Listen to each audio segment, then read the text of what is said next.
A kaleidoscope of colored light has been telling us secrets for 800 years. Those breathtaking medieval stained glass windows are far more than simple Bible stories for the illiterate. This video explores a captivating possibility that master artisans hid prophecies and forbidden knowledge within the brilliant glass and dark lead of every cathedral.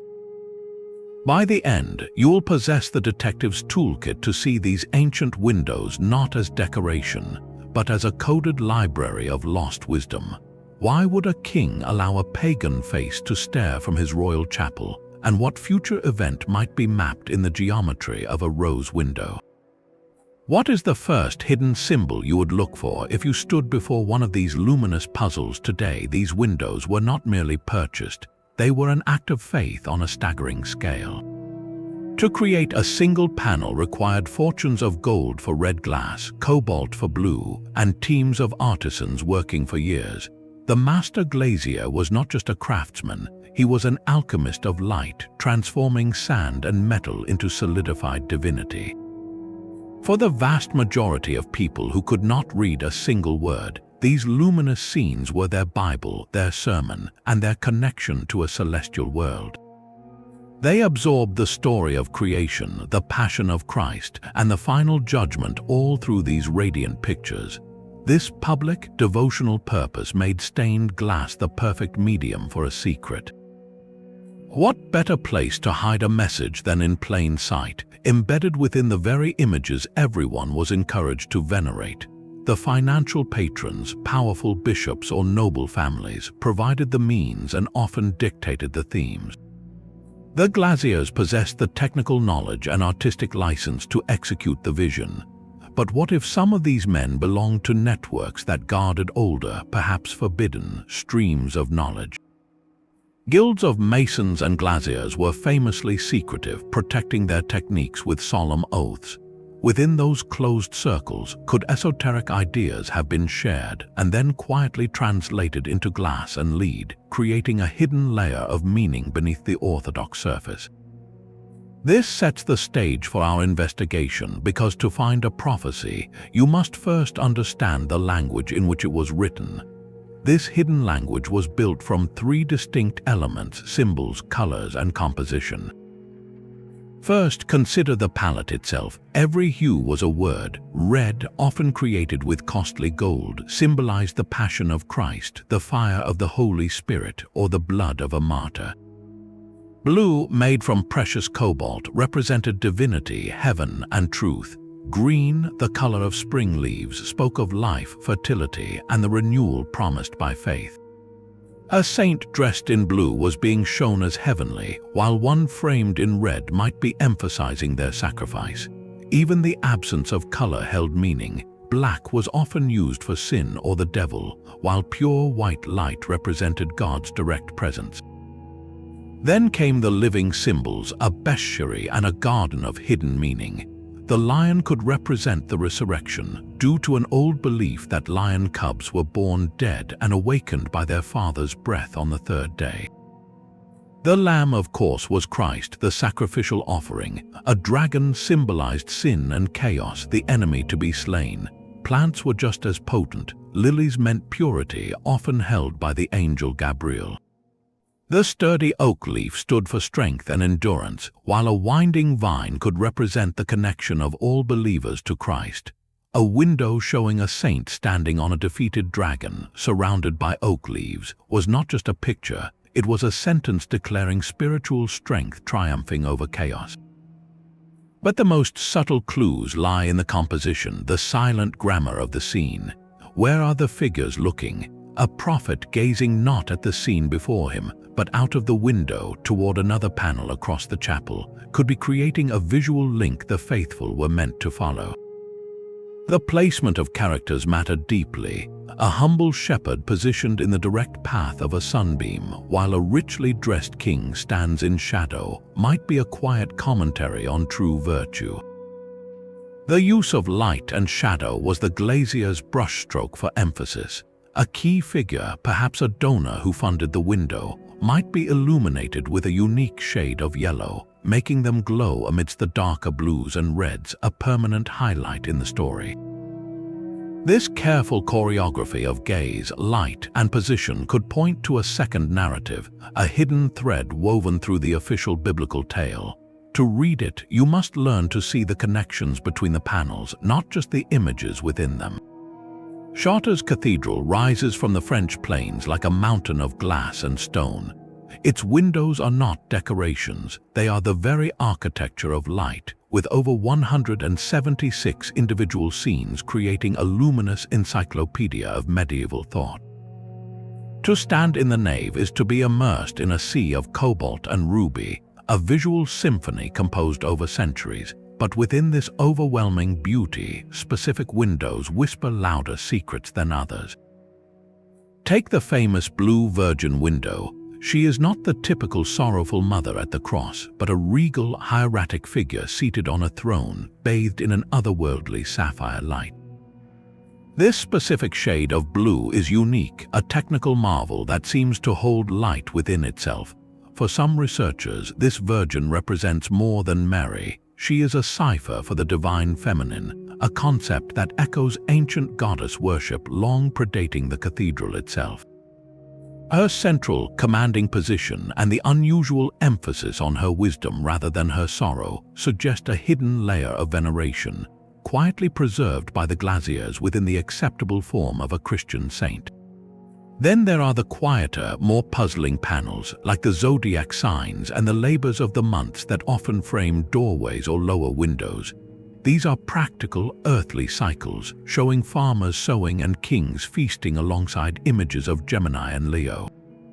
On the surface, they mark the passage of the year, tying the church to the rhythms of daily life, but their placement is never accidental. Some theorists propose they form a celestial clock, their alignment with sunlight at certain solstices or equinoxes activating hidden meanings in the glass. The prominent display of Pisces, the fish, is often read as a direct symbol for the Christian age initiated by Christ, the fisher of men. Yet, if you follow the celestial narrative implied by the surrounding symbols, could the sequence also be pointing toward the next astrological age, that of Aquarius?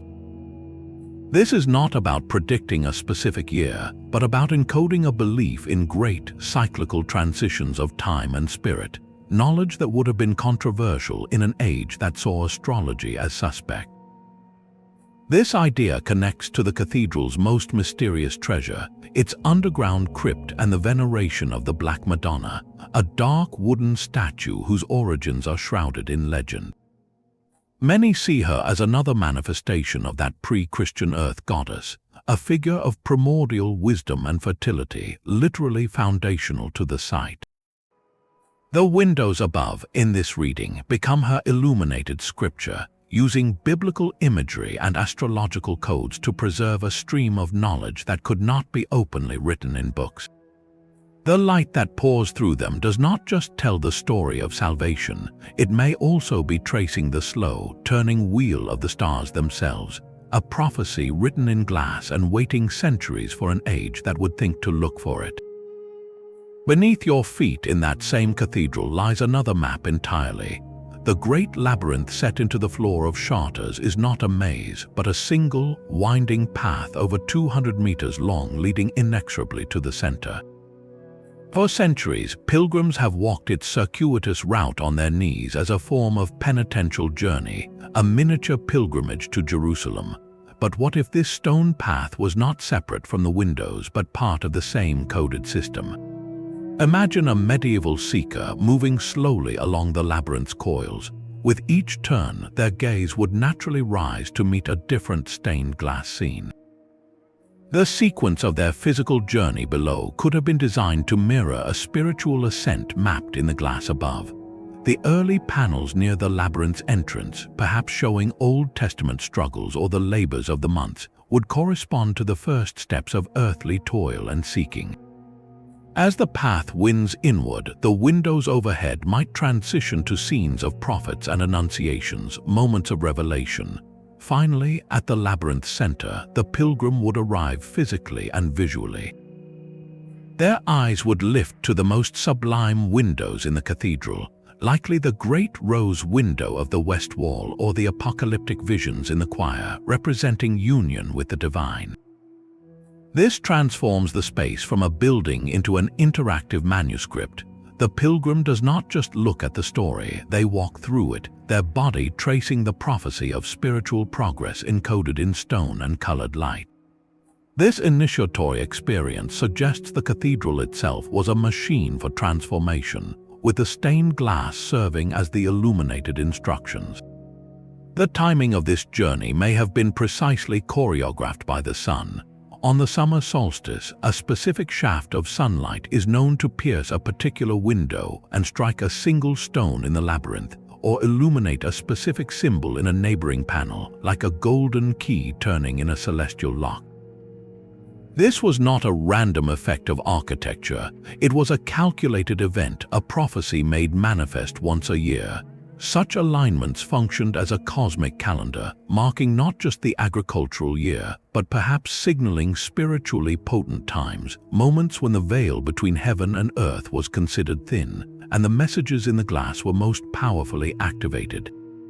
A dragon depicted in a window might only be fully bathed in crimson light at the winter solstice, making it seem to breathe fire once a year, a dramatic reminder of chaos being conquered by the returning sun.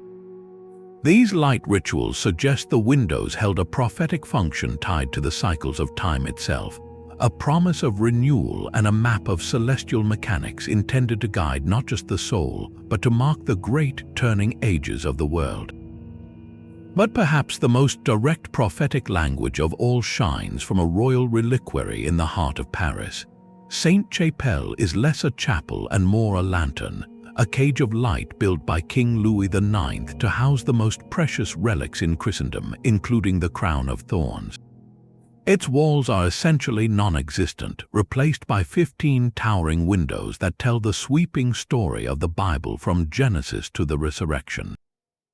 But the climax, the final and most overwhelming act of this luminous drama, is the complete and unabridged depiction of the Book of Revelation.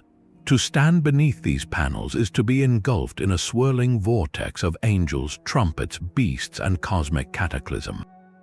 For the medieval visitor, this was a stark reminder of the final judgment awaiting every soul. But for King Louis, a monarch who saw himself as the very embodiment of a Christian king, these windows likely held a second, more immediate meaning. Were they merely a terrifying illustration of the end times, or were they a veiled prophecy about the divine destiny and future trials of the French monarchy itself? The imagery invites a political reading. The great red dragon with 7 heads, the beast from the sea, traditionally symbols of Satan and chaos, could also be interpreted by a medieval court as allegories for the enemies of France, perhaps the Islamic powers Louis battled on crusade, or the internal factions that threatened his rule. Conversely, the glorious vision of the New Jerusalem descending from heaven, a city of pure gold and light, would have been a powerful metaphor for Louis's own kingdom, purified and perfected under his pious leadership. He was not just storing holy relics in this chapel, he was building a prophetic manifesto in glass, asserting that his reign was part of a divine timeline, a bulwark against the apocalyptic chaos depicted on the walls.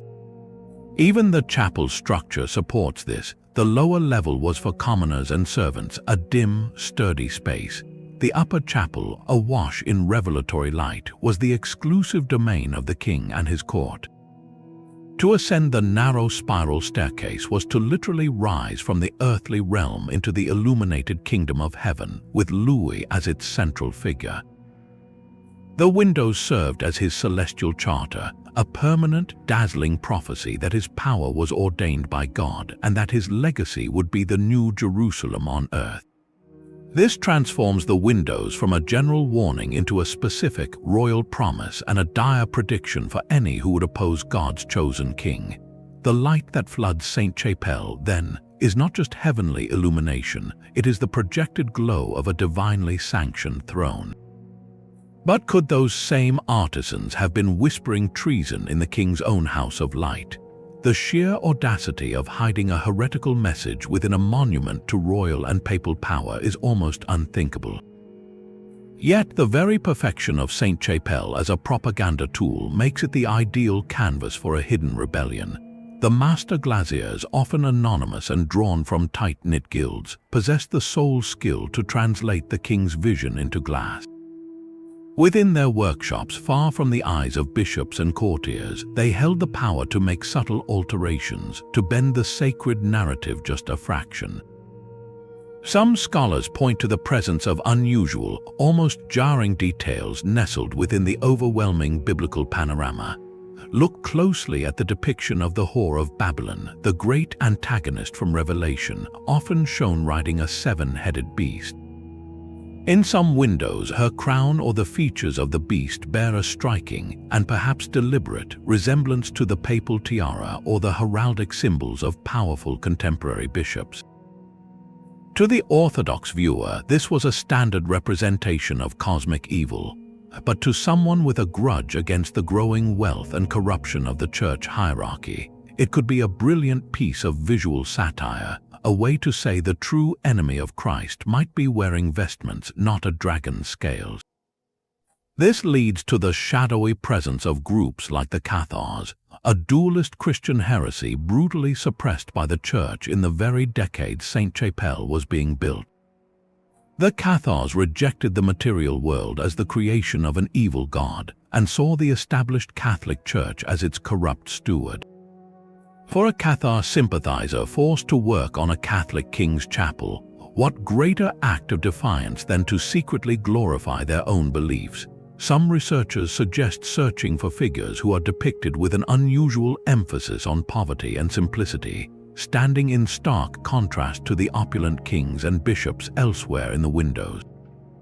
A saint shown with a deliberately plain halo, or a disciple whose robe is a patchwork of simple, clear glass amidst a sea of rich colors, could be a quiet tribute to the Cathar perfecti who renounced all material possessions.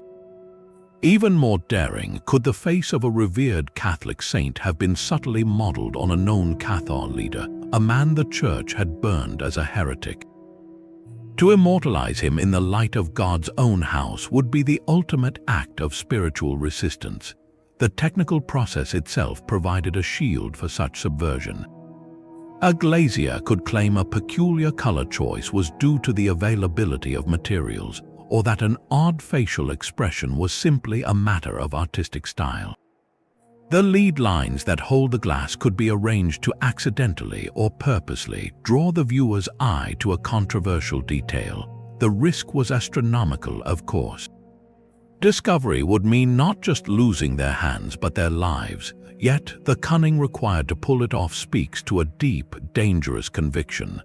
It transforms the windows from a static proclamation of power into a living, tense dialogue.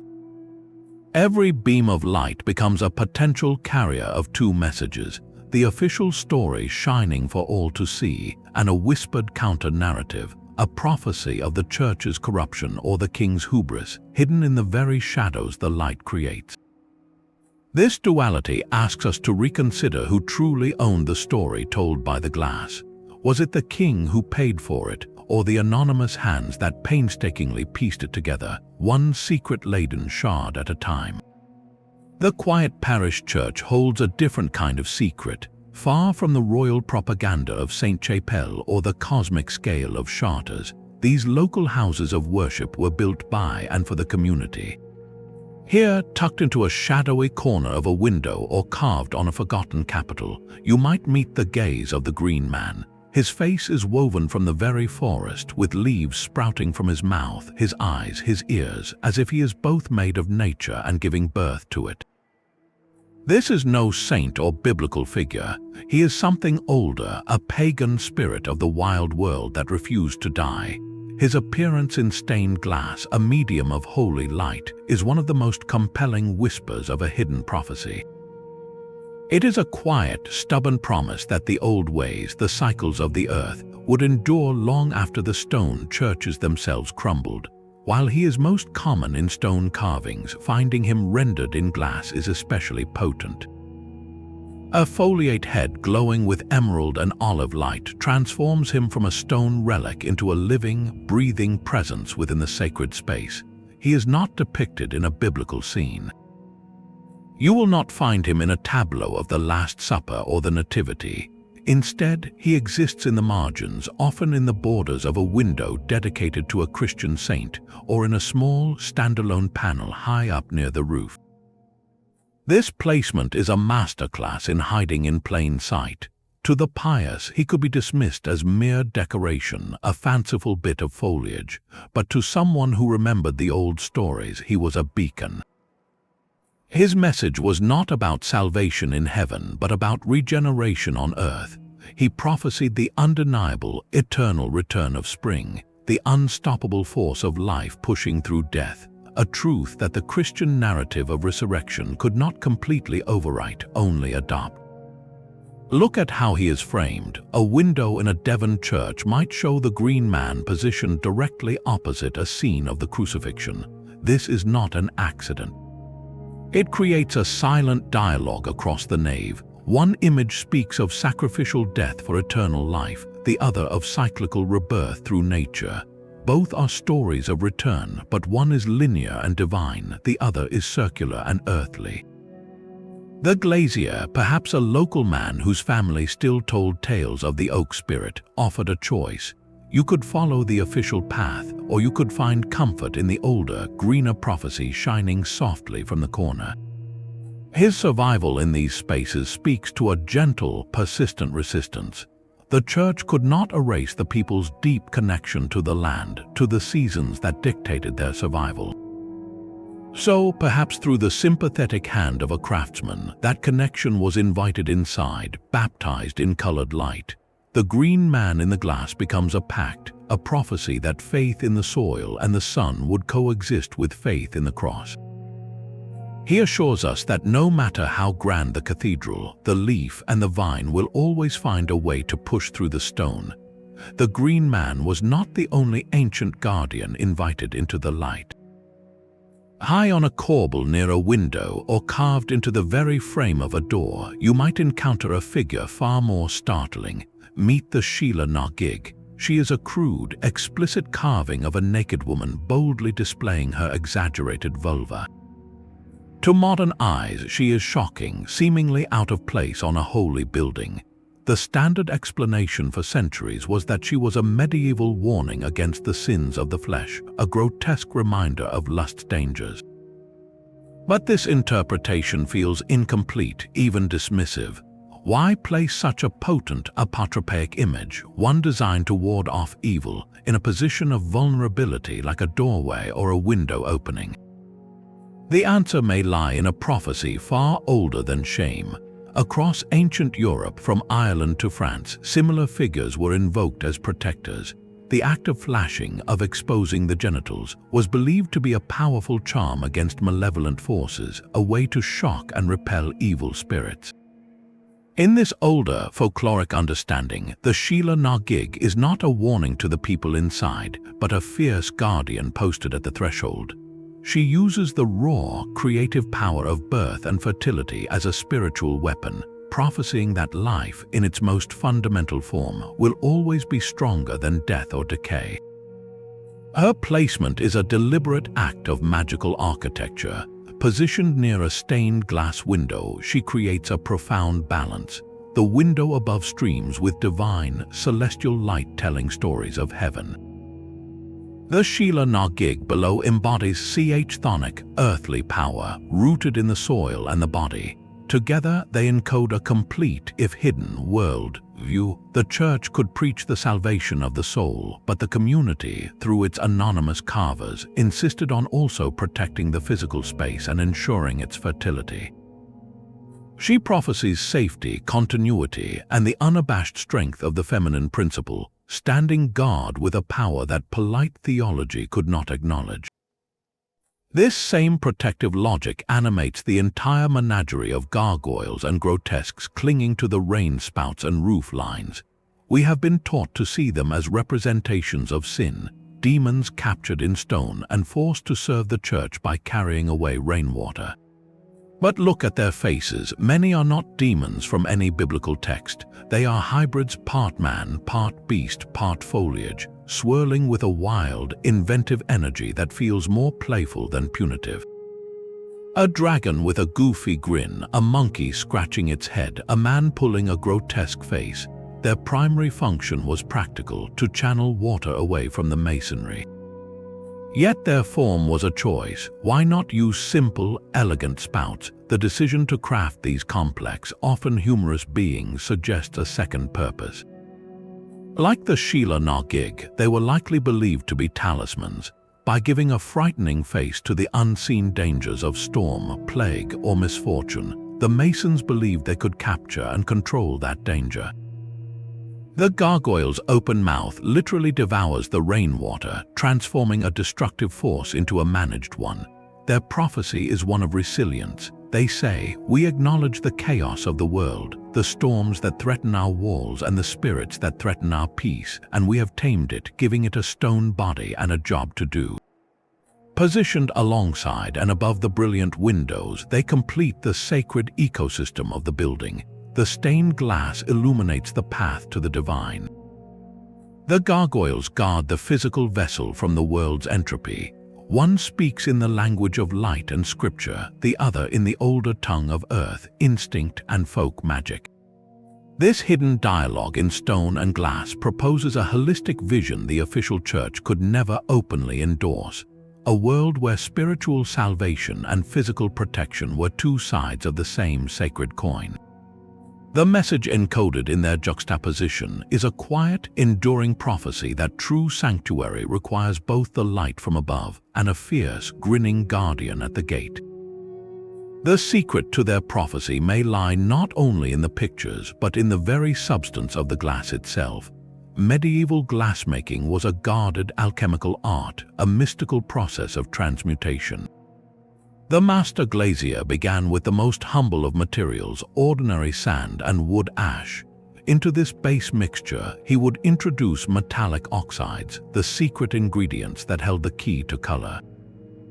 This was not simple chemistry, it was a sacred recipe. To achieve a radiant, blood-red glass, he would need to add tiny flakes of pure gold, creating a suspension of the most precious metal within the common silica. That crimson light shining through a martyr's robe was literally infused with gold. For the deep, celestial blue of a virgin's mantle, he turned to cobalt, a rare and costly mineral imported from distant mines. Green came from copper, a rich violet from manganese. Each color was a triumph of fire and knowledge, turning opaque minerals into transparent, glowing light. This process was a perfect mirror for the central goal of spiritual alchemy, the great work. Alchemists sought to take the base lead of the human soul and, through a series of purifications and transformations, turn it into the gold of enlightenment. Look at a stained glass window with this in mind. It begins as a collection of dark, heavy, fragmented materials, sand, metal, wood. Through the controlled fire of the furnace, these fragments are fused and transformed. The artist then arranges them according to a divine plan, binding them together with dark lead lines which represent the necessary trials and structure of life. Finally, when sunlight, the symbol of divine grace, strikes this assembled puzzle, it is utterly transformed. The dark materials vanish, and the entire assembly erupts into a symphony of colored radiance. The window itself becomes a prophecy in physical form. It maps the entire journey of the soul, from its fragmented, earthly state to its ultimate reunification and illumination. Could specific windows have been designed as literal alchemical diagrams? Some researchers point to the complex, circular patterns of rose windows. These magnificent wheels of light often follow a precise, symbolic geometry. The outer circle might represent the prima materia, the chaotic first matter. The successive rings of petals and figures could chart the stages of the alchemical process: nigredo, the blackening; albedo, the whitening; and rubedo, the reddening, culminating in the golden center, the philosopher's stone. A pilgrim walking the labyrinth below at Chartres while gazing upward at the rose window would be physically tracing that spiritual formula with their feet and eyes. Even the colors in a narrative window might tell a second story. A sequence showing a saint's life might begin with panels dominated by the greens and browns of earth and growth, move into the blues of heavenly vision and the reds of passion and sacrifice, and finally culminate in a scene awash with golden yellow, the color of completion and divine wisdom.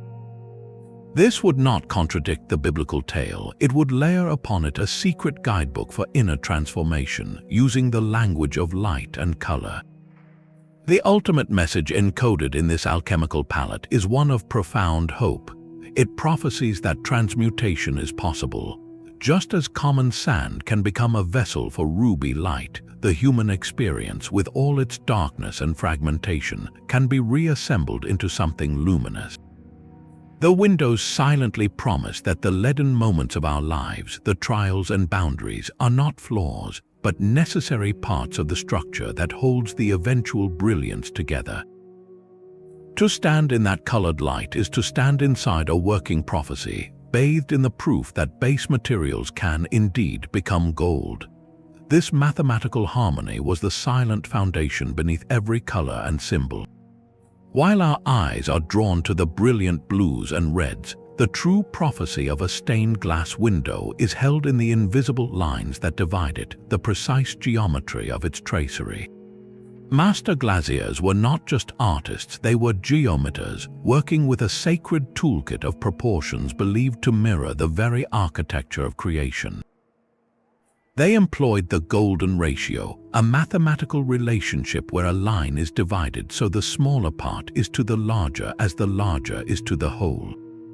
This ratio appears throughout nature, in the spiral of a nautilus shell and the arrangement of petals on a flower. By embedding this same proportion into the layout of a lancet window or the branching of stone tracery, the craftsmen were making a profound statement. They were asserting that their human-made creation was in direct harmony with the natural and divine order. A rose window is the ultimate expression of this. Its radiating spokes often follow a Fibonacci sequence where each number is the sum of the two before it, a pattern that governs the growth of plants. The window becomes a frozen snapshot of cosmic growth, a mandala of unfolding creation. This was not merely for aesthetic pleasure. In the medieval worldview, geometry was a direct language of God. Perfect shapes and ratios were thought to hold power, to be a kind of spiritual technology. A window designed with sacred geometry was believed to function like a lens, not for light but for divine influence. It could purify the space, align the prayers of the faithful with celestial harmonies, and even become a conduit for revelation. Think of the soaring Gothic arch itself, the pointed frame that holds so many of these windows. Its shape is not arbitrary. It is often constructed from two intersecting circles, a geometric symbol for the meeting of heaven and earth. The light pouring through a window set within such an arch is thus framed by a symbol of union, literally shaping the divine light as it enters the human space. The layout of individual panels within a large narrative window also follows this hidden logic. A scene of the crucifixion might be placed at the precise geometric center of the entire composition, its emotional and spiritual weight anchored by mathematical certainty. The figures surrounding it could be arranged in descending circles of importance, their size and position dictated by ratios that subtly guide the viewer's eye and soul toward the central mystery. This transforms the act of viewing into a form of meditation. You are not just seeing a story, you are being led through a geometric proof of its truth. The prophecy encoded here is about the fundamental nature of reality itself. It says the universe is not chaotic but ordered, built on beautiful, knowable patterns. The window, in its perfect proportions, is a tiny, human-made echo of that cosmic order, a promise that we too are part of that grand, intelligible design. To stand before it is to have the architecture of the invisible world made visible, if only you know how to read the silent language of its lines. The luminous library of glass has always been fragile. For every prophecy that survived the centuries, countless others were violently erased, their secrets dissolving into a rain of colored shards. The first great wave of destruction came with the Reformation, a period of profound religious upheaval that swept across Europe in the 16th century. To Protestant reformers, stained glass windows were not sacred texts in light. They were idolatrous distractions, forbidden graven images that stood between the believer and God. In a fervor of iconoclasm, mobs and soldiers armed with hammers and pikes stormed cathedrals and parish churches alike.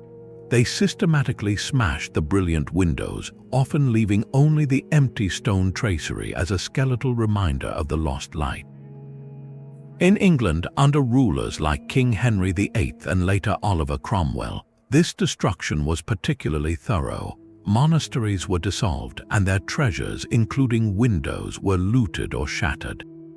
A single parish record might coldly note the purchase of plain glass to replace the idolatrous colored windows, with no record of what magnificent scenes were lost forever. Each of those panels held a unique arrangement of symbols, a specific dialogue of color and composition, a local story intertwined with universal myth. Their loss is not just an artistic tragedy, it is the burning of a unique volume in the library of hidden knowledge. We will never know if a window in a small Yorkshire church held a startlingly clear green man, or if a grand abbey's rose window encoded an alchemical formula known only to that specific guild of glaziers.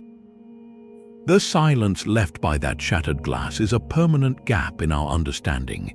The violence against this art form erupted again centuries later during the political fires of the French Revolution.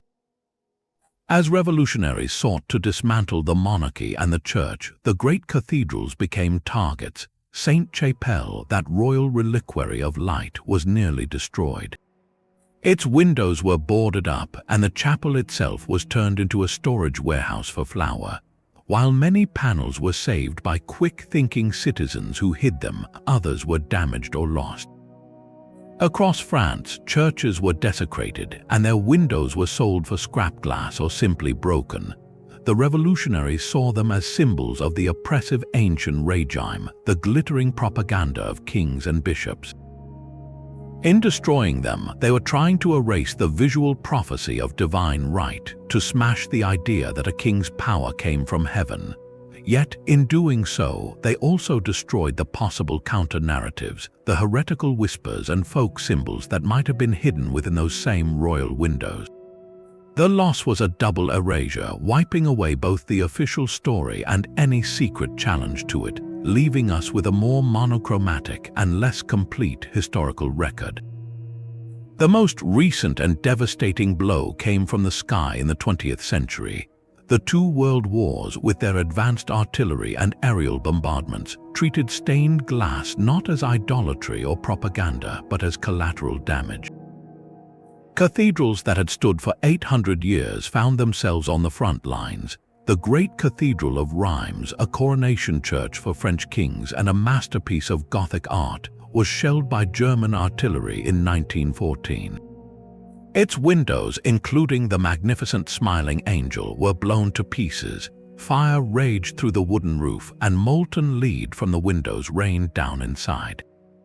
In England, Canterbury Cathedral, the heart of English Christianity, was struck by bombs during the Blitz. While the famous stained glass had been removed and stored for safety, many other churches across Europe were not so fortunate. A direct hit could vaporize centuries of craftsmanship in an instant, reducing a complex prophecy in glass and lead to dust and twisted metal. Each bomb that fell on a historic city center likely annihilated dozens of these luminous manuscripts. The windows of Cologne, Nuremberg, and countless medieval towns across the continent were lost. Think of the quiet parish church we discussed earlier, the one that might have held a Sheila na gig or a unique local saint.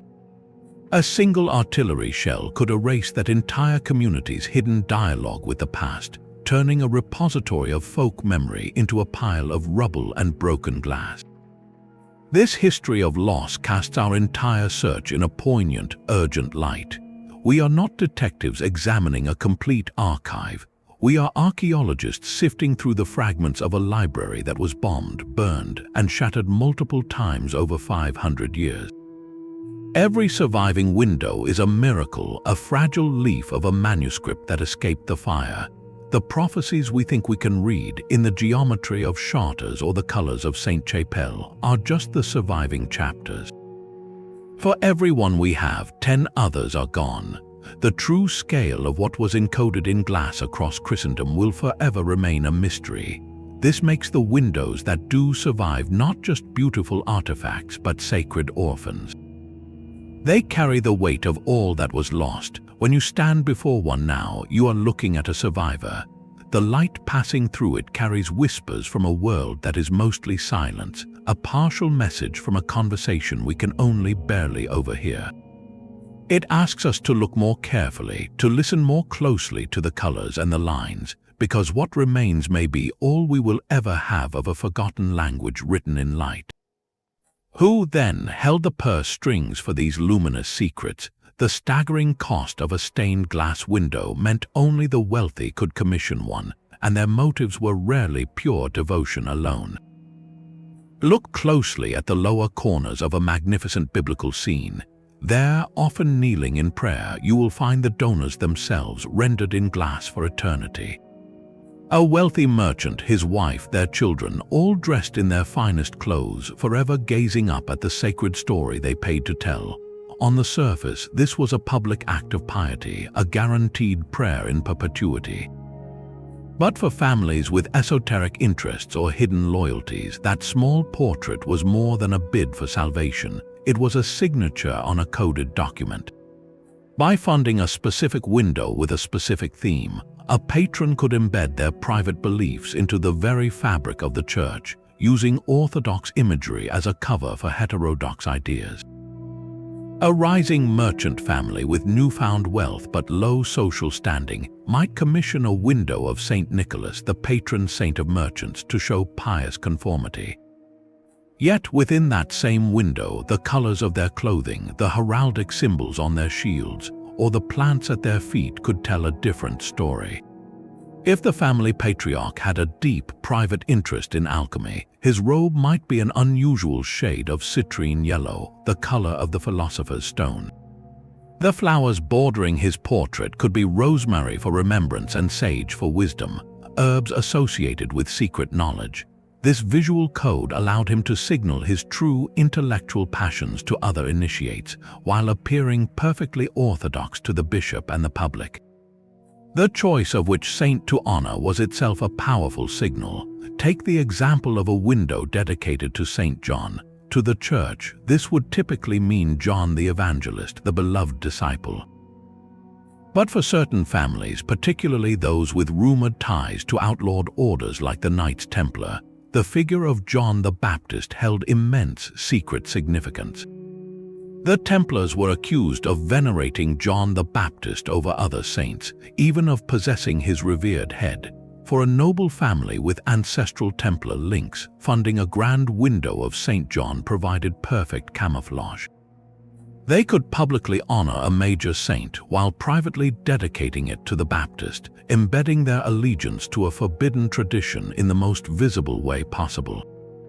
The imagery could reinforce this. A depiction of John holding the Lamb of God could be read two ways: as a standard symbol for Christ, or, to the knowing eye, as an emphasis on John's role as the Lamb's prophet and forerunner.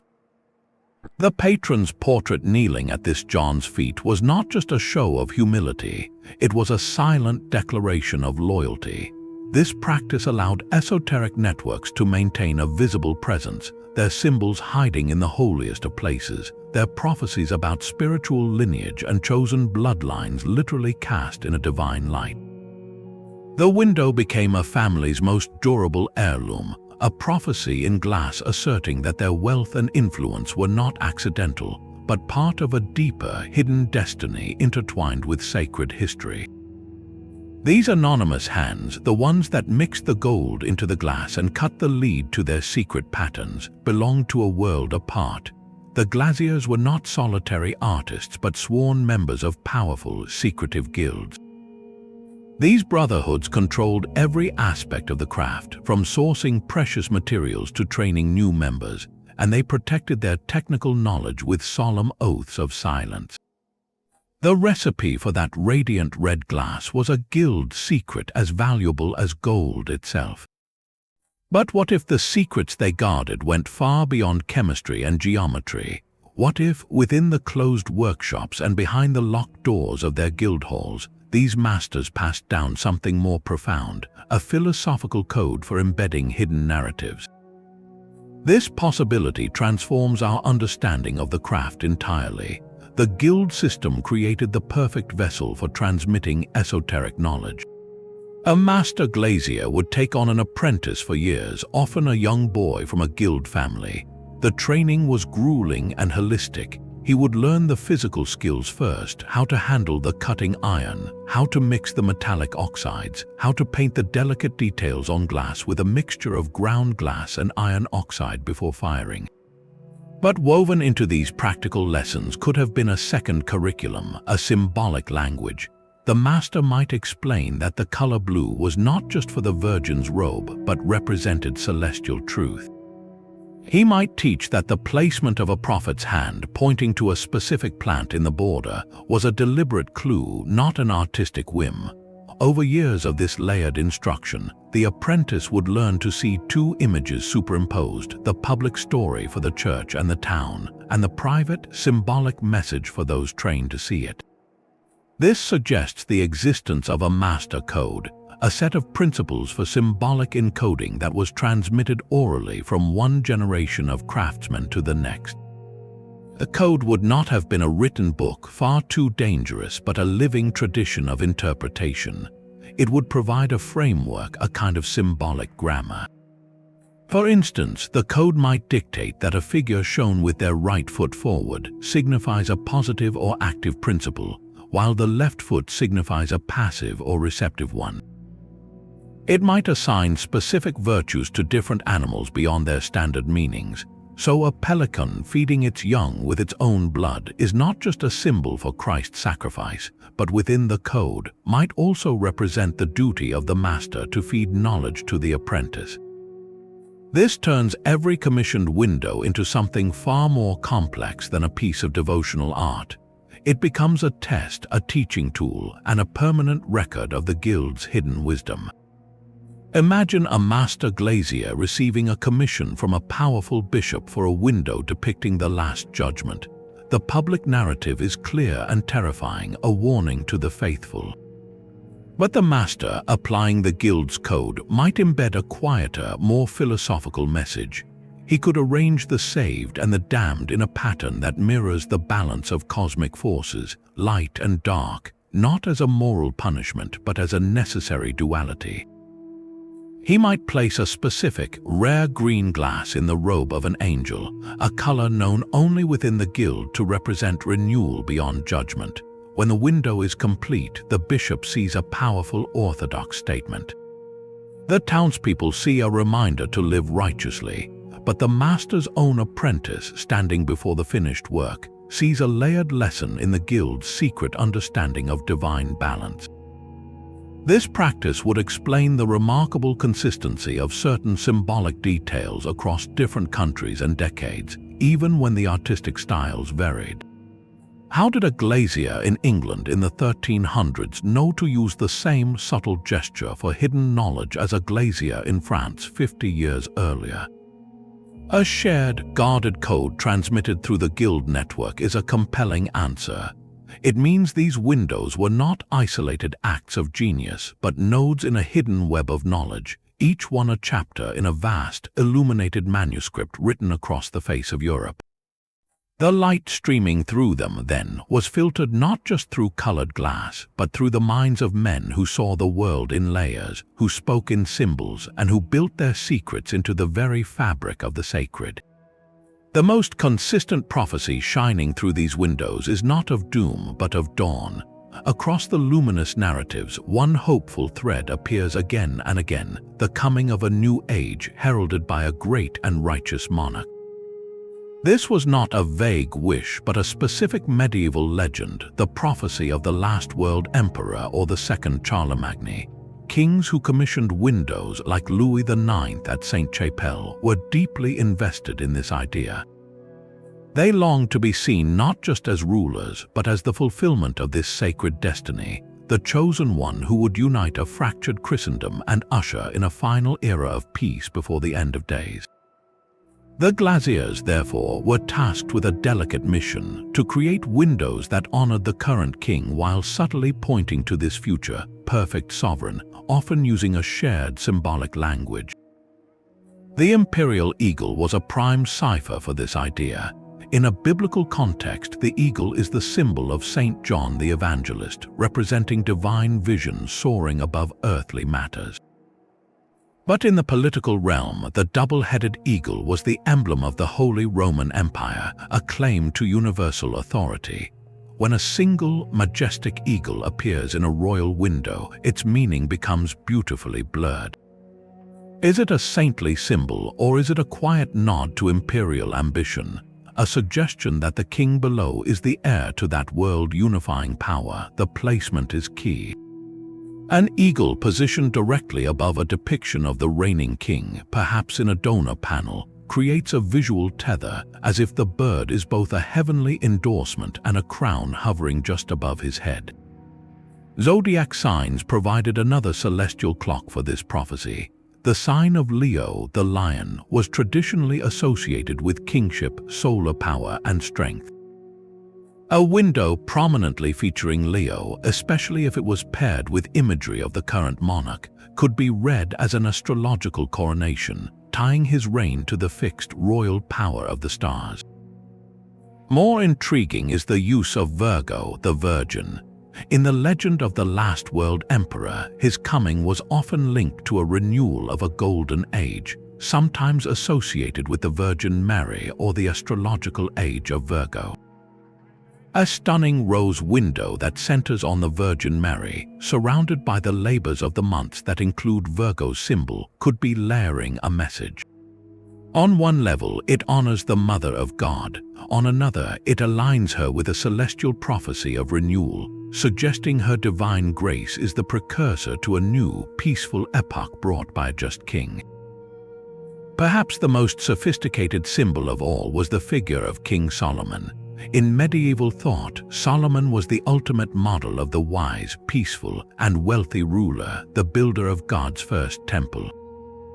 He was not a warrior king like David, but a judge and an administrator of a prosperous United Kingdom. For a monarch like Louis, who saw himself as a peacemaker and a dispenser of justice, being visually linked to Solomon was the highest compliment. Windows that showed scenes from Solomon's life, his famous judgment, his meeting with the Queen of Sheba, or the construction of the temple, were not just Old Testament history. When placed near contemporary royal portraits, they became a mirror. They said, "Look at your king, see in him the wisdom of Solomon, see in his building of this chapel a new temple for a new age." The prophecy encoded here is one of legacy. It asserts that the current king is a direct link in a sacred chain of rulers, a stepping stone toward the final, perfect monarch who will complete the work. For the king, it was a magnificent piece of political theater in glass. For the guildsmen who crafted it, it may have held a more philosophical truth, a belief in the cyclical rise of enlightened leadership throughout history. The light falling through an eagle's wing or a lion's mane was not just illuminating a story, it was casting a hopeful shadow forward, a promise etched in color that a golden age was always on the horizon, waiting for the right ruler to step into its light. That promise of a golden age was always shadowed by a darker, more urgent prophecy. Alongside visions of enlightened kings, the medieval mind was gripped by the certainty of cataclysm. Life was precarious, shaped by famines, plagues, and wars that could erase entire communities. This deep-seated awareness of cycles of destruction and rebirth wasn't just a fear, it was a fundamental lens for viewing history and the future, and it bled powerfully into the colored glass. The most direct warnings shine from scenes of biblical apocalypse. The Great Flood was not merely an ancient tale in a window, it was a stark, liquid prophecy. A panel showing the rising waters swallowing a world of sin would have resonated with a populace that knew the terror of rivers bursting their banks. The message was clear: civilization is fragile, and divine judgment can wash it all away in an instant. Similarly, the fiery rain over Sodom and Gomorrah was not just about punishment for vice, it was a template for future disaster. For a medieval viewer living through an outbreak of pestilence, that raining fire could easily be seen as a metaphor for plague, a heaven-sent scourge cleansing a sinful world. These stories were presented as past events, but their placement in the church, their vividness in glass, gave them a pressing prophetic urgency. They were constant reminders that the cycle could turn again at any moment. This dread crystallized most powerfully in the terrifying imagery of the four horsemen from the Book of Revelation. In windows like those at Sainte-Chapelle, the horsemen are not distant symbols, they are imminent. The pale horse of death and the black horse of famine would have been viscerally real to congregations that had endured harvest failures and the Black Death. To see them rendered in brilliant, permanent glass was to see a future prophecy being held up before your eyes, a prediction that war, conquest, famine, and death were not aberrations but recurring seasons in human history. The artists often depicted these horsemen riding over kings and peasants alike, a democratic devastation that spoke to a universal vulnerability. This was the prophecy of inevitable collapse, a warning etched in light that no kingdom, no matter how divinely sanctioned, was immune to the turning of this terrible wheel. Yet, in that same luminous language, the glaziers embedded the crucial second half of the cycle, the promise of rebirth. Just as nature follows winter with spring, the prophecy of destruction was always paired with the prophecy of renewal. This is where the older, pagan symbols woven into the glass speak with a different, more comforting voice. Consider the phoenix, that mythical bird that burns itself to ashes only to rise again, reborn. While less common than biblical figures, its appearance, even in a small border or a bestiary panel, is profoundly significant. Placed near a scene of the crucifixion, it creates a silent dialogue. One shows a god dying, the other a creature cyclically reborn from its own end. Together, they present two models of resurrection, one linear and divine, the other circular and natural. The Phoenix prophesies that destruction is not an end, but a necessary phase of regeneration, a cosmic truth that even the Christian story could not escape. This is where our friend the Green Man returns with profound force. His leafy face emerging from stone or glass is the ultimate symbol of this cyclical promise. He does not prophesy a final, heavenly kingdom, but something more immediate and earthy, life stubbornly pushing through. After the horsemen of war and plague have passed, after the floodwaters recede, the Green Man says the vines will climb the ruined walls again. He is the prophecy of resilience, not of empires or churches, but of the living world itself. His persistent presence in sacred spaces is a quiet but defiant counter-narrative to the apocalyptic fear. It assures the community that even if their social order crumbles, the oak and the hawthorn will endure, and by their endurance, so too will the people who understand them. This creates a complete, if hidden, prophetic system within the cathedral walls. One set of images in brilliant reds and golds warns of coming fire and divine judgment. Another set in greens and browns promises the inevitable return of the leaf and the stream. The medieval viewer was presented with both prophecies simultaneously, a balanced worldview that acknowledged the terror of the cycle while offering hope in its certainty. The light passing through a scene of the flood might fall on a stone carving of the Green Man just a few feet away, literally linking the ideas of drowning and regrowth in a single sunbeam.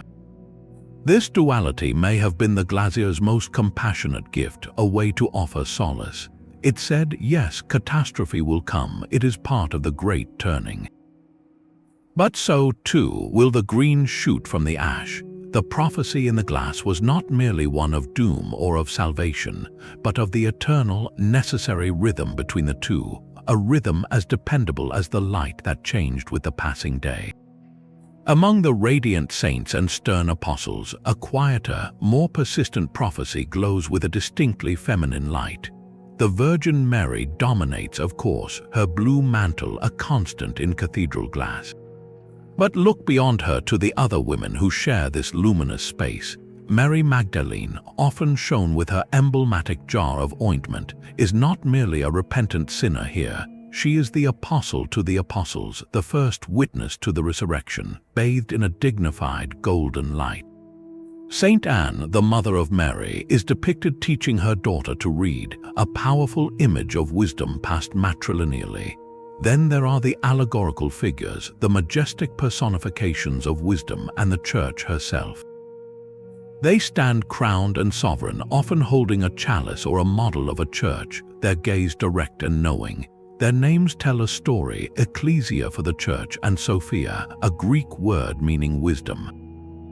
In theological tradition, Sophia is not just an idea, she is a divine feminine presence, a creative partner of God from before time. Her image in stained glass is a profound anomaly, a female figure representing an aspect of God's own mind shining down upon the congregation. Why would a medieval church, an institution famously patriarchal in its structure, elevate these feminine figures to such heights of visual splendor? One compelling theory suggests the glaziers were preserving a hidden thread, a prophecy woven in color and light that spoke of a balance lost and a wholeness yet to come. The prophecy is not of a specific event but of a return, a recognition that the divine cannot be complete without its feminine aspect. This reverence may have ancient roots stretching back to the very soil upon which the cathedrals were built. Many were constructed on sites sacred to pre-Christian goddesses, places of springs, groves, or ancient stone circles where a local mother goddess was once worshipped. The Church, unable to erase the deep-seated devotion of the people, often chose to absorb and redirect it. The old goddess of the spring became Saint Mary of the Well. The Earth Mother who ensured the harvest was gently transformed into a saint who protected the crops. But in the medium of stained glass, something more of her original power may have survived. The artists, perhaps drawing on folk memory or even secret sympathies, could encode her attributes into the accepted Christian forms. The Black Madonna offers the most tangible link to this idea. These dark wooden or stone statues, found in crypts and chapels across Europe, especially in France, are objects of intense pilgrimage. Their darkness is often explained as soot from candles or the natural darkening of aged wood, but to many it signifies something far deeper. She represents the fertile, black soil, the earth itself, a figure of immense nurturing and primordial power. She is not the heavenly queen of the blue-robed Mary in the windows above, but the earthbound mother below. At Chartres, the underground crypt houses such a Black Madonna, and the cathedral above is dedicated to Our Lady. The connection is visceral. The windows glowing with images of Mary, Sophia, and Ecclesia become the illuminated expression of the dark, grounded goddess in the crypt. They are two halves of a single prophecy, one in light, one in shadow, speaking of a divine feminine that is both celestial wisdom and earthly sustenance. This encoding reaches into the smallest iconographic details. A saint like Saint Margaret, emerging from the belly of a dragon, echoes countless ancient myths of goddesses triumphing over chaos serpents. A depiction of the Virgin Mary standing on a crescent moon doesn't just signify her purity, it ties her to the lunar cycles long governed by feminine deities. Even the lush, enclosed gardens shown in scenes of the Annunciation, the Hortus Conclusus, are symbols of virginity that also recall sacred groves of old. The prophecy hidden within these images is one of reconciliation. It suggests that the medieval world, for all its surface dogma, held a subconscious memory of a more balanced sacred world. The brilliant windows, paid for by kings and bishops, may secretly tell a story of a wisdom that was never truly lost, only waiting in the light, promising that what was once whole would be made whole again. The deepest prophecy in the glass may be one you cannot see but feel. Medieval scholars believed the cosmos itself was a symphony, a concept they called musica universalis, the music of the spheres. They thought the planets in their orbits moved according to perfect mathematical ratios, producing a celestial harmony too sublime for human ears. What if the master glaziers sought to capture a single, frozen chord of that music in colored light? A grand rose window with its concentric circles of prophets, angels, and elders might be far more than a pretty pattern. Its precise geometry could map the intervals of a sacred scale. The radiant blue of the Virgin at the center could be the tonic note, the foundational tone of the chord. The surrounding rings of crimson martyrs, golden apostles, and emerald saints might each represent a specific harmonic interval, a third, a fifth, a resonant octave, arranged not randomly, but in a visual chord progression meant to be absorbed through the eyes and felt in the soul. This transforms the window from a picture into a kind of spiritual tuning fork. The very arrangement of the figures, their distances from the center and from each other, could be calculated to create a visual vibration of perfect proportion. When sunlight floods through this configuration, it doesn't just illuminate a scene, it activates a silent hymn. Some researchers go further, proposing that specific narrative windows might correspond to actual pieces of plainchant, the solemn, single-line melodies sung in the very chapels they adorned. Imagine a long, vertical lancet window telling the story of the Nativity. The sequence of panels, from the Annunciation at the bottom to the Adoration of the Shepherds at the top, could follow the rising and falling melodic line of a specific Christmas chant. The size and intensity of color in each scene might indicate the duration and pitch of a note. A small, dark panel of the journey to Bethlehem could be a quiet, low note, while the brilliant, expansive scene of the angelic host could be a soaring, sustained high note held in golden glass. For the monks who knew the chant by heart, gazing at the window while the music echoed in the stone vaults would have been a multisensory revelation, the prophecy of the story made audible and visible at once. This idea ventures into a profound medieval belief that harmony was not just beautiful but powerful. Correct musical ratios were thought to have the ability to order chaos, to heal the sick, and to align the human spirit with the divine mind. If a stained glass window was a frozen piece of this universal music, then its purpose was not passive decoration. It was an active instrument of spiritual prophecy. The light passing through its harmonic ratios was, in a sense, tuning the space and, by extension, tuning the souls within it. It proposed a universe where everything, from the orbit of a planet to the structure of a prayer, was interconnected by a web of mathematical and musical law. The window stood as a permanent, luminous proof of that order, a prophecy that chaos is merely dissonance waiting to be resolved into a greater, glorious chord. To stand before it was to be offered a glimpse of the ultimate symphony, with every color and every lead line playing its part in a harmony written not for ears but for the eternal eye of the spirit. This silent symphony of color now meets the probing gaze of the 21st century. Our modern tools are not hammers to shatter the glass, but keys designed to unlock its deepest strata, revealing secrets the medieval glaziers could never have anticipated we would see. High-resolution photography is the first and most revolutionary of these keys. Cameras mounted on specialized booms can capture every inch of a towering window in staggering detail, creating a digital mosaic where a single pixel might reveal a brushstroke. Researchers poring over these gigapixel images have made startling discoveries, finding tiny, intricate underdrawings on the glass surface itself. These are not the final painted details, but the original sketch lines, the glazier's first thoughts laid down in a fugitive medium. In some cases, these sketches show a completely different composition than the final scene, a prophet pointing in another direction, or a symbolic animal that was later painted over with a more orthodox symbol. This is like finding the rough draft of a prophecy, showing the artist's initial, perhaps more daring, intent before it was tempered by the expectations of a bishop or the limits of the commission. Beyond visible light, spectral imaging acts as a kind of X-ray vision for stained glass. By photographing windows under specific wavelengths of light from ultraviolet to infrared, scientists can peer through the surface. Different pigments and materials absorb and reflect this light in unique signatures. A layer of paint that appears as simple black outlining to our eyes might, under infrared light, reveal itself to be a complex mixture, hinting at a correction or an addition made centuries later. More excitingly, this technology can sometimes detect the ghostly traces of vanished paint, revealing symbols or text that faded away centuries ago, a whisper from the original artisan that time had erased but physics preserved.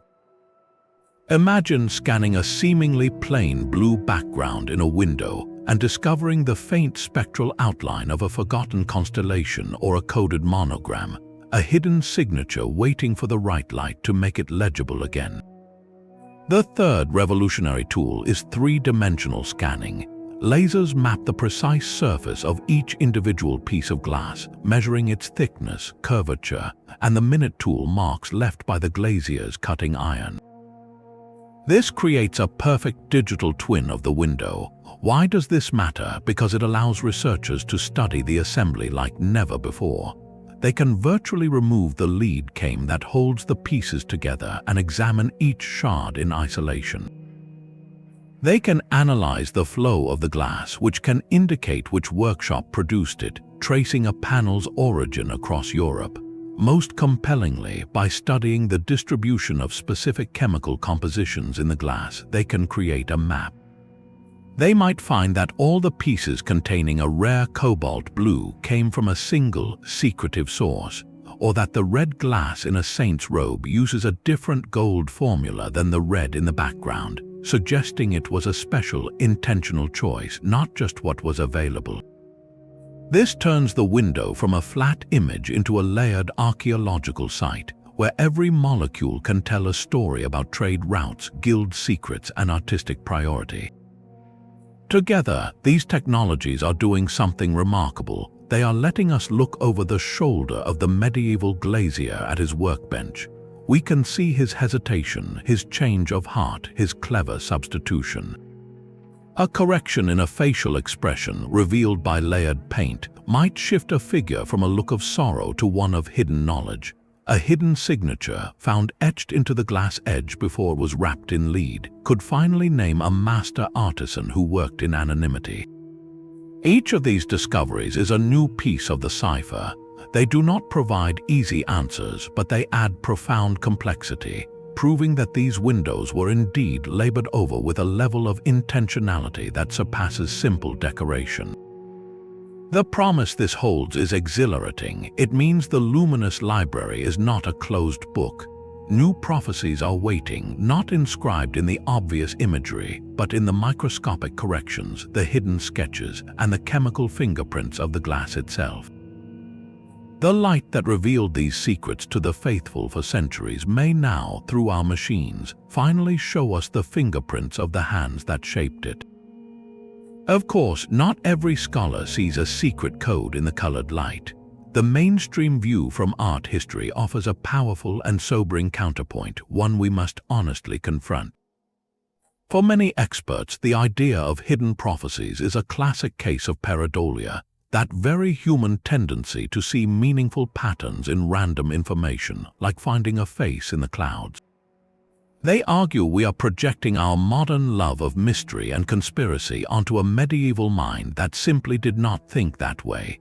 The primary concerns of a glazier, they insist, were theological orthodoxy, impeccable craftsmanship, and the clear visual communication of approved church doctrine to a faithful, illiterate populace. The guilds protected trade secrets, not heretical wisdom. The geometry was about structural integrity and divine harmony, not a personal cipher. The green man was just a popular decorative motif, a holdover from folk art with no deeper pagan prophecy attached. This perspective wields Occam's razor, the principle that the simplest explanation is usually the right one. Is it more likely that anonymous craftsmen risked burning at the stake to embed dangerous secrets in the most expensive and public art form of their age, or that they were doing their job brilliantly, using the rich symbolic language of their time to reinforce the beliefs of their patrons and their church. The simpler answer is almost always the latter. This skepticism is not a dismissal of the window's power, but a different kind of reverence. It asks us to appreciate them for what they undeniably were, profound achievements of faith and art, rather than for what we might wish them to be. Yet, engaging with this critique does not dissolve the mystery, it refines it. It forces us to ask sharper questions. If it was all so orthodox, why do certain peculiar details, like the Sheila na gig or the specific alignment of a zodiac sign with a solstice sunbeam, persist in such defiantly odd places? Could both truths coexist? Could the primary, overwhelming purpose be orthodox storytelling, while a secondary, quieter stream of symbolic knowledge was preserved by a few within the craft, not as rebellion, but as a deeper layer of the same divine truth? By wrestling with the skeptic's view, we don't weaken the possibility of hidden messages, we ground it. We move from wild speculation to a more disciplined curiosity. The mystery becomes more intriguing precisely because it is not obvious, because it must be argued for, piece by colored piece, in the face of a very reasonable alternative. This tension itself is a gift. It invites you, standing before the glass, to make a choice. Do you see only the sanctioned story, beautifully told, or in the tilt of a head, the choice of a forgotten color, or the gaze of a stone leaf man? Do you sense the whisper of something more, a conversation happening just beneath the surface of the light, waiting centuries for someone to lean in and listen? The astrological prophecy at Chartres presents a compelling puzzle. We see the zodiac signs and the labors of the month circling the portals, a celestial calendar etched in glass and stone. The claim that these encode a prophecy, perhaps for the age of Aquarius, hinges on a critical question. Did the master glaziers of the 12th and 13th centuries possess the sophisticated astronomical knowledge required to embed such a long-term prediction? The historical record offers a fascinating, nuanced answer. Medieval scholars absolutely studied the stars, but their framework was different from our own. Their primary source was the ancient Greek astronomer Ptolemy, whose work was preserved and expanded upon by Islamic scholars before reaching Europe. This knowledge was highly advanced for its time, capable of predicting eclipses and mapping planetary movements with remarkable accuracy. Monastic libraries often housed texts on astronomy, and the construction of cathedrals, which required precise alignment, demanded a practical understanding of solar and lunar cycles. So, the glaziers certainly had access to the concept of the precession of the equinoxes, the slow wobble of Earth's axis that causes the sun's position at the equinox to drift backward through the zodiac over a span of 26,000 years. The idea that the world ages shifted with the stars was known among the educated elite. However, using this to point to a future astrological age in a public window is a much bolder proposition. The imagery at Chartres is explicit. Pisces, the fish, is prominently displayed, a symbol readily adopted for the Christian era. Following the zodiacal order, the next sign is indeed Aquarius. This sequence is not hidden, it is laid out for anyone who knows the order of the signs. The prophecy, then, may not be a secret date but a symbolic statement of faith in cyclical time itself. The glaziers could be saying, we live in the age symbolized by the fish, and the divine narrative will continue to unfold through the great celestial wheel. It becomes less a prediction of a specific future and more a luminous illustration of a cosmological belief, a prophecy of perpetual renewal written in the silent language of the stars. The alchemical code theory invites a similar forensic examination. When we see a window's journey from dark fragments to radiant wholeness, the parallel to the alchemical great work is undeniably poetic. But did the glaziers consciously intend this metaphor? To test this, we must look at actual medieval alchemical texts. These were not standardized manuals, but cryptic, allegorical works filled with their own bizarre imagery. Green lions devouring the sun, kings and queens marrying in baths, and dragons that multiply. The core stages, however, were consistent: nigrido, the blackening or putrefaction; albedo, the whitening or purification; and rubedo, the reddening or final union. Now look at a narrative window depicting a saint's martyrdom and apotheoses. The early panels might show struggle and suffering, often using darker tones, a visual nigrido. The middle scenes could involve revelation or divine intervention, moving into silvers, whites, and brilliant blues, an albedo. The culmination might be a transcendent scene of heavenly glory, awash in golds and crimson, the rubedo. The sequence mirrors the alchemical stages perfectly. Furthermore, the materials themselves shout alchemy. Using gold to create red glass is not just a technique, it is the literal creation of the philosopher's stone, the elusive red powder said to transmute base metals into gold. For an alchemist, the window itself was a physical demonstration of their art success. A glazier steeped in this tradition would not need to hide a secret diagram. He was building one piece by piece. The lead lines that hold the chaos of colored glass are the necessary structure, the prima materia given form. When sunlight, the divine fire, hits it, the transformation is complete. The evidence here is more circumstantial but deeply resonant.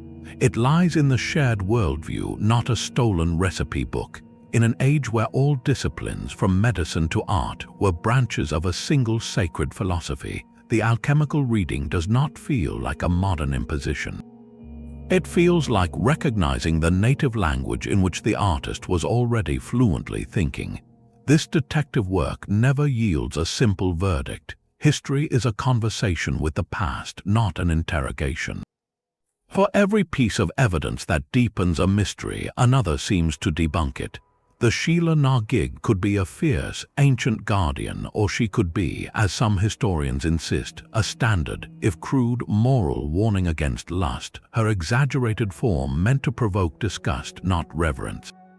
The portraits of donors might contain personal symbols, or they might simply be showing off their wealth with expensive colors and fashionable heraldry. This ambiguity is not a failure of our search, it is the essential nature of the artifact. A stained glass window is a collaboration across centuries between a patron's wallet, a glazier's hand, a theologian's doctrine, and a community's gaze. It holds all those intentions simultaneously, fused like glass in a furnace. Our modern tools can reveal hidden sketches and chemical signatures, but they cannot reveal a single, definitive motive. Perhaps that is the final, most beautiful prophecy these windows offer. They prophesy that meaning is not fixed but multicolored. They tell us that truth can be both orthodox and heterodox, both a public sermon and a private whisper, depending on the light you bring to it and the eyes you use to see. The real secret may be that they were designed to hold this very tension, to be read in layers, forever inviting the viewer to complete the story with their own wonder. That enduring whisper of hidden meaning has not stayed trapped in the cathedral. It has leapt from the leaded glass into the pages of our most popular stories, proving these medieval mysteries still hold a powerful grip on the modern imagination. Think of the global phenomenon of Dan Brown's novel, The Da Vinci Code. While its plot whirls around paintings like the Mona Lisa, its core premise is pure stained glass logic, the idea that a secret society has preserved forbidden knowledge about the divine feminine by embedding clues in the world's greatest art. The book presented a tantalizing fantasy that anyone with the right key could walk into a museum or a church and read a hidden history plain as day. It popularized the very concept we have been exploring, that master artists were part of a grand, clandestine conspiracy to encode truth.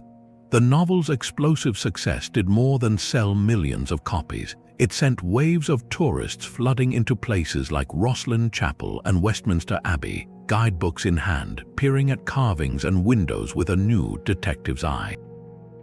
For better or worse, the Da Vinci Code shaped public perception, framing medieval art not as distant devotion, but as an active puzzle waiting to be solved. It created a modern mythology where every symbol might be a clue and every hidden alignment a piece of a world-altering secret. This fictional treatment undoubtedly distorts the nuanced historical reality. The glaziers of Chartres were likely not members of the Priory of Sion protecting a bloodline. Yet the distortion itself is revealing. It shows our deep cultural desire for there to be more to these ancient spaces than meets the eye, a hunger for a lost, romantic wisdom preserved against the odds. The novel tapped into the same instinct that makes us stare at a green man and wonder what story he is really telling. It commercialized the mystery, but it also democratized it, inviting everyone to become a seeker. Another kind of truth shines through Ken Follett's epic, The Pillars of the Earth. Here, the focus is not on a symbolic code, but on the breathtaking human endeavor of building a cathedral itself. Through the eyes of his master builder, Tom, and the gifted artisan, Jack, Follett immerses us in the gritty, perilous, and profoundly spiritual world of the medieval craftsman. We feel the weight of the stone, the fear of a collapsing vault, and the fierce pride of the guilds protecting their knowledge. This novel gives flesh and bone to the anonymous hands we have been discussing. It shows the politics between prior and mason, the rivalry between towns, and the sheer force of will required to raise a monument to God. While it may not deal in hidden prophecies, The Pillars of the Earth illuminates the true secret, the monumental human passion and sacrifice locked into every stone and pane of glass. It makes the cathedral not a static puzzle box, but a living, breathing achievement, which in its own way makes the idea of hidden messages more plausible. If people invested this much of their life, soul, and secret knowledge into a building, why wouldn't they weave their deepest beliefs into its very fabric? Modern fantasy has eagerly taken up this torch. Countless video games, from role-playing adventures to intricate puzzles, use stained glass windows as portals to other realms or as literal maps to dungeons. In these digital spaces, the window is often an active mechanism, its colored light a key that opens a door or reveals a hidden path. This interactive treatment completes a circle. It takes the medieval idea of the window as a spiritual instrument, a tool for transformation, and makes it literal within a new kind of storytelling.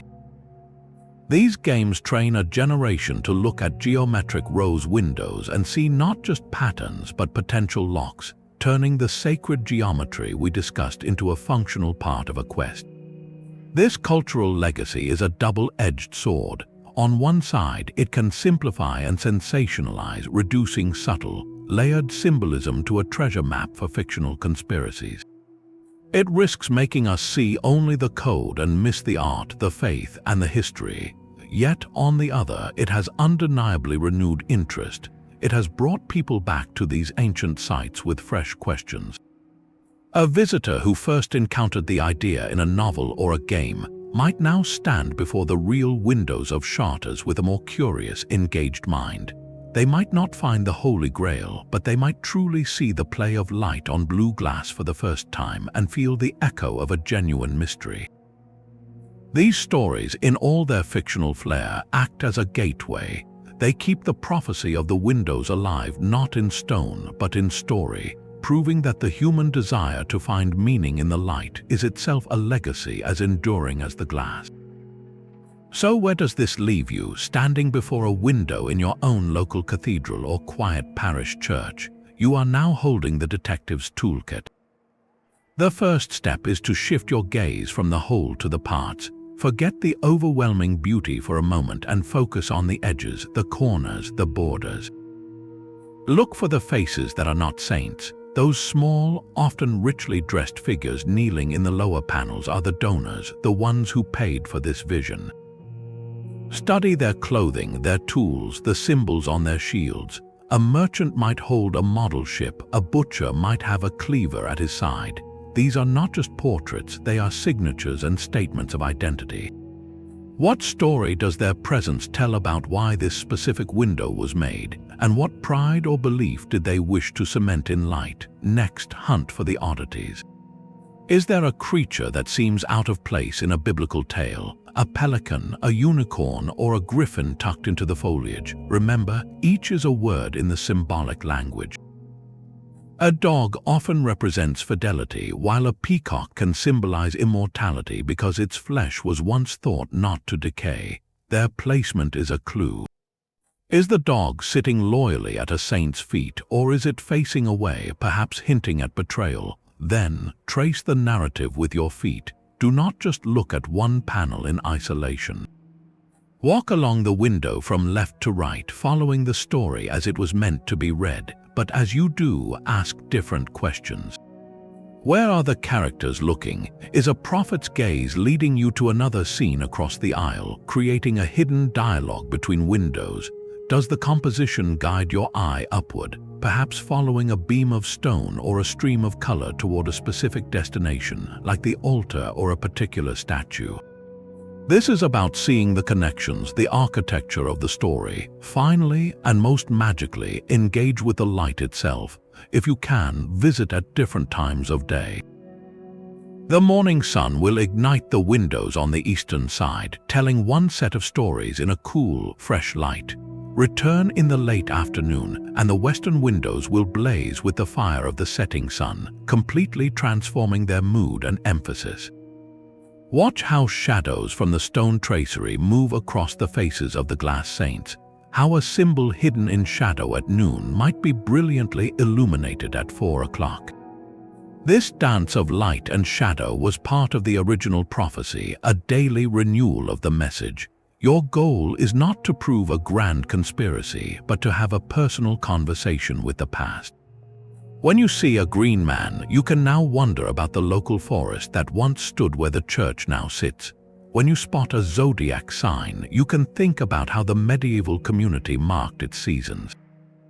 The guidebook will give you the official title, The Martyrdom of Saint Stephen, but you are now equipped to ask the glazier's silent questions. Why is his robe this particular shade of green? Who is that small figure watching from the background, and what is in his hand? This transforms a visit from passive sightseeing into an active, joyful pursuit. You become part of the centuries-long chain of viewers, not just receiving a story, but collaborating in its meaning, adding your own curiosity to the light that passes through. That colored light has carried whispers for 800 years. We have followed its trail through a cathedral of ideas, learning to read a language written in symbols, colors, and geometry. We have seen how the brilliant blues and reds could serve royal propaganda, quiet heresy, and ancient earth magic all at once. We have traced prophecies of golden ages and cosmic cycles, of destruction and stubborn green rebirth. Whether you believe the master glaziers intentionally encoded these secrets or not, one truth stands radiantly clear. These windows are not flat stories. They are deep, layered, and magnificently contradictory, a perfect reflection of the medieval mind itself, a world that was at once devoutly orthodox, fiercely mystical, and intimately connected to secrets.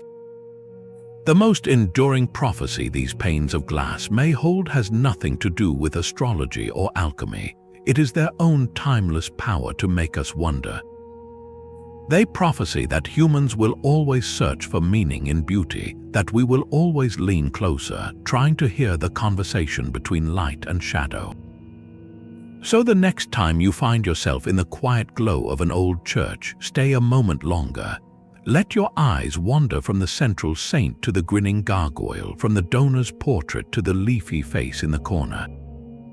Take a picture of the detail that speaks to you, the one that feels like a message. Share it in the comments below and tell us what you think it might mean. The Library of Light is still open, and every viewer holds a key. If you enjoyed this journey into history's hidden corners, subscribe for more. There are always more stories waiting in the shadows, just waiting for the right light to bring them forward.